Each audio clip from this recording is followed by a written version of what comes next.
Sir, I am not going to let you interrupt me. Oh, you just interrupt me. I'm in charge. I get to do shit you don't get to do. It's part of the black roll.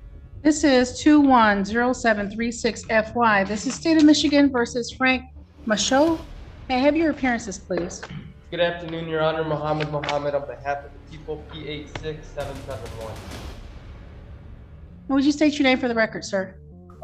My name is Frank Michaud. I am the beneficiary of the Frank Anthony Michaud estate that you are administrating over, and I appoint you as the trustee for the record. Let the record show. I am here as making a special appearance, not general. I am here on the threat, duress, and coercion.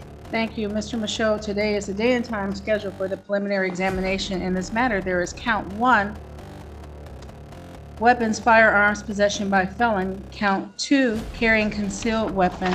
Count 3, felony firearm. Are the people prepared to proceed? We are, Your Honor. We do have a couple preliminary matters. Before we do that, Mr. Michaud, are you prepared to proceed? No, ma'am. I'm actually here to get a better understanding of things first before any proceedings. What is it that you need to get a better understanding of, sir? For one, it is the jurisdiction that the court is operating upon. Judge, I'm gonna object. The court has made a decision on this motion previously. Both you and Judge Oakley have ruled on this, so I'm gonna object. Mr. Mohammed, hold on one second. Mr. Mohammed, what we will do is let Mr. Michaud make his record. Yes, ma'am. Okay. The Constitution, the Sixth Amendment grants me the right to know the nature and the cause of the action. So the jurisdiction that you're operating upon for the record.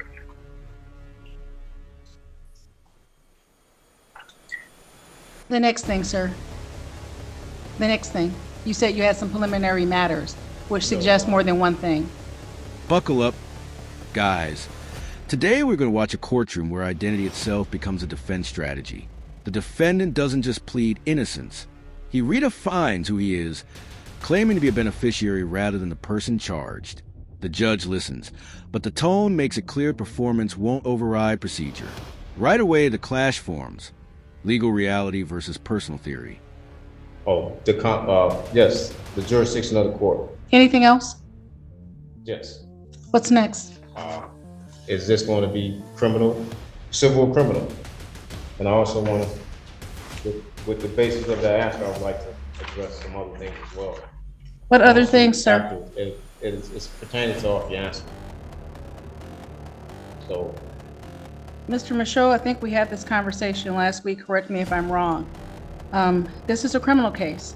It is alleged that on February 23rd, 2021, at the Detroit Metro Airport, which is located in the city of Romulus, you committed the following: that you did possess and or transport and or purchase a firearm when ineligible to do so because you've been convicted of violation of Controlled Substance Act 333.740124 4012A4, a specified felony, and the requirements for regaining eligibility had not been met. Contrary to MCL 750.224F, count 2, carrying concealed weapon, that you did carry a dangerous weapon, to wit, a pistol, whether concealed or otherwise, in a vehicle operated or occupied by said defendant, to wit, a Range Rover. Contrary to MCL 750.224. Count 3, felony firearm, that you did carry or have in your possession a firearm, to wit, a pistol, at the time you committed or attempted to commit a felony, to wit, felon in possession of a firearm.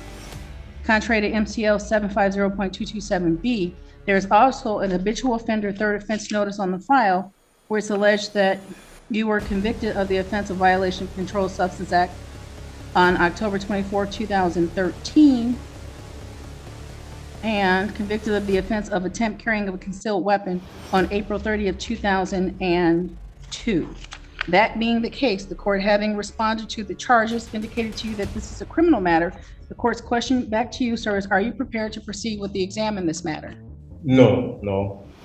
You still haven't stated the jurisdiction of the court for the record. Here the court carefully lists the charges and explains the criminal nature of the case. But instead of responding, the defendant loops back to jurisdiction. Every answer is treated like it never happened. The tension grows because the judge is moving forward while he keeps trying to reset the conversation. What should be a routine step becomes a standoff over accepting the court's authority. I have identified this court as the 34th District Court to you before, sir, and I will renew that indication to you. Are you prepared to proceed with the exam? No, because Oakley stated that the jurisdiction of the court was Michigan statutes, and that's not what you're saying today. Chief Judge Brian Oakley, you had a conversation with him about a month ago. We're having a conversation, well, we're having a hearing today. And sir, we're doing one of three things today. We are proceeding with the exam, you're waiving the exam, or we're adjourning this matter. Your response to my question right now is one of those three things. What are we doing this afternoon? And you also stated that you addressed me having questions, and I had another question pertaining off your answer, and I wanted to read that. Mr. Michaud, no, we're not doing this afternoon. Exam, waiver.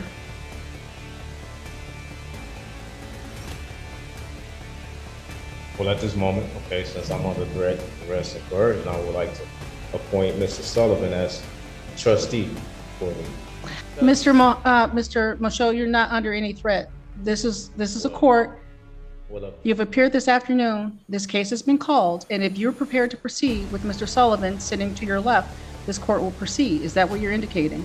Well, you say I'm not under threat, right? And if I continue to ask a question, I will be held in contempt, which is a threat, right? I never said contempt, sir. Well, What we are is scheduled for a hearing, and what this court does is hearings. And I entertained some of your questions, but it is now 2:15.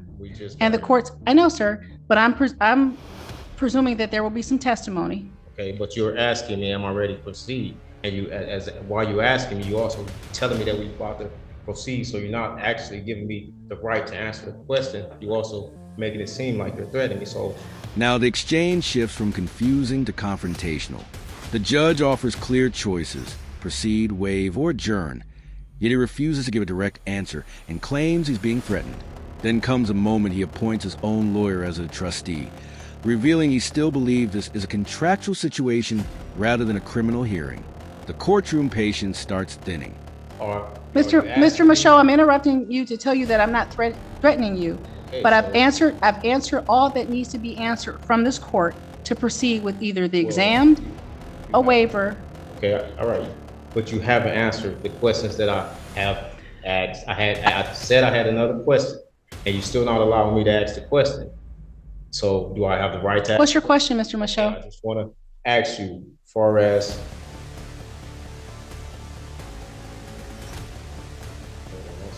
I want to read this for you. No, sir. You had a question. What is your question? Can you help me understand this?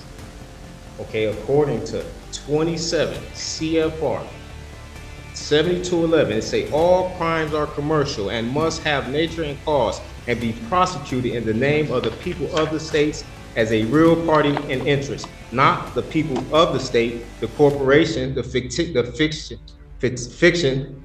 This is 20 FCFR, right? So I'll need you to elaborate on this code for me, please, and thank you. Mr. Michaud, this court will decline to elaborate or respond to that because this afternoon we are here to determine if the prosecution is able to show that a crime has been committed and that probable cause exists to believe that you are in commission of that crime. That is what we're doing this afternoon. I understand, but Okay. it says that possession of a deadly weapon is a commercial crime, so I need to have a better understanding if this is a commercial crime. You said this is a crime, and there is no injured party where I hurt anyone. You haven't gave me the right to face my accuser, and it tells me under this code, 27 CFR 72.11, all crimes are commercial. A deadly weapon is considered a commercial crime. So I understand that commercial is civil, but you're telling me this is criminal.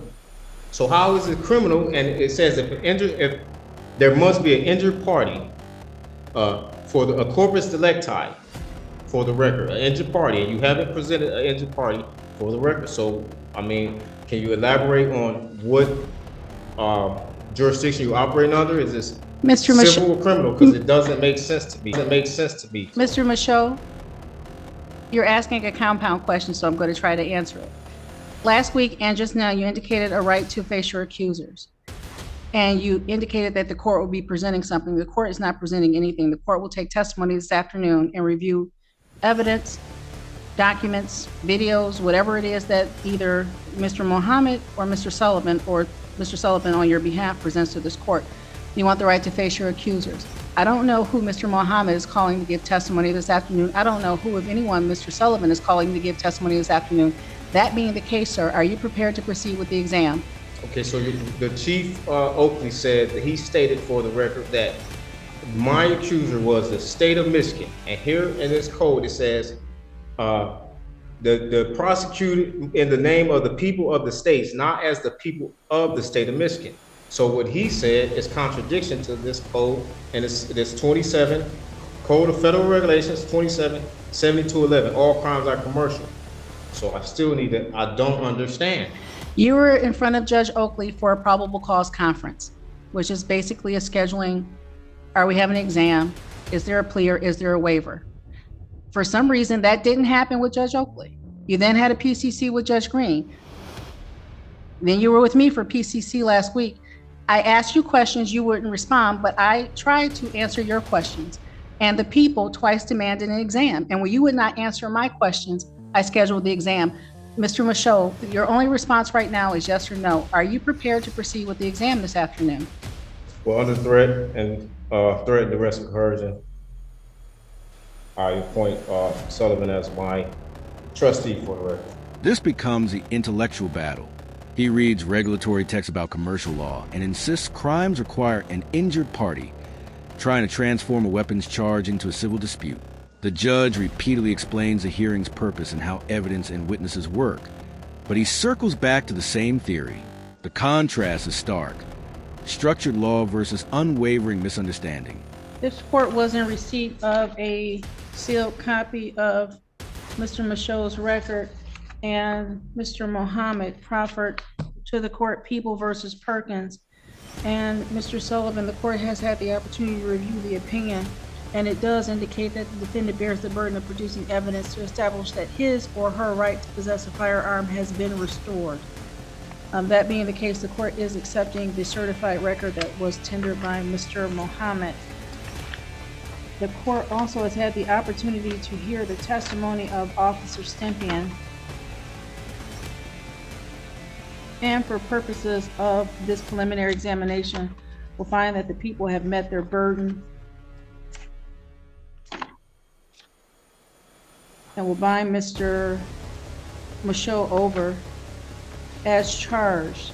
Mr. Michaud, your next appearance date will be on March the 13th, 2024 at 9 a.m. That will be at the Frank Murphy Hall of Justice. Your previously entered bond with any conditions will continue. Finally, the court reviews testimony and reaches the only step that matters. Probable cause is established and the case moves to a higher court.